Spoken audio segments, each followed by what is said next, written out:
अच्छा, हमें ये तो पता है कि आप ग्राउंड में क्रिकेट में कैसे हैं, लेकिन ऑफ द ग्राउंड आपके बारे में हमने कुछ ऑफ द फील्ड आपके बारे में हमने रमीज राजा से पूछा है, देखते हैं वो क्या कहते हैं। ओके राजा जी, सारा कुछ सब कुछ ना बता दें, है ना। राजा जी क्या कहते हैं अभी? मजाक करने वाला जावेद मियांदाद की जैसे क्रिकेट और बैटिंग यूनिक थी, वैसे इनका सेंस ऑफ ह्यूमर भी यूनिक था। एक दो किस्से मैं आपको सुनाता हूँ इनके। टेस्ट मैच में टी ब्रेक पे इनके ज़हन में शरारत चलनी शुरू हो जाती थी।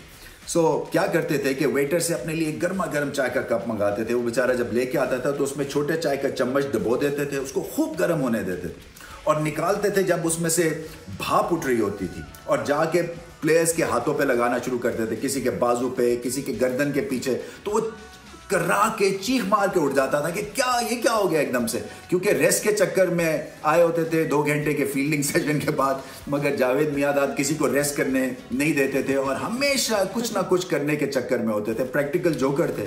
इसी तरह से कभी जब हमारे प्रैक्टिस सेशन के बाद जब हम होटल वापस कोच में जा रहे होते थे तो 1-2 इनके करीबी साथी थे, थोड़े से यंग भी थे इनसे, जो उनका हाथ पकड़ लेते थे। ये पान भी चबाते थे प्रैक्टिस सेशन के बाद।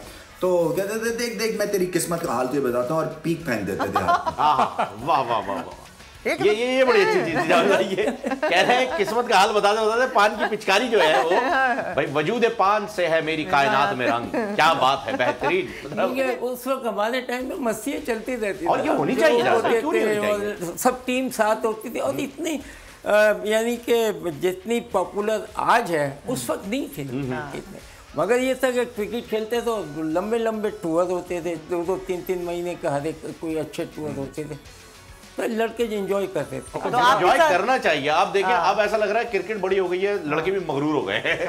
भाई हंसी मजाक नाम की कोई चीज ही नहीं है। सिर्फ ट्वीट कर देते हैं, ट्वीट का बड़ा टाइम है, ट्वीट पे हो रही है, हंसी मजाक भी ट्वीट पे हो रहा है, लड़ाइयां भी ट्वीट पे हो रही हैं।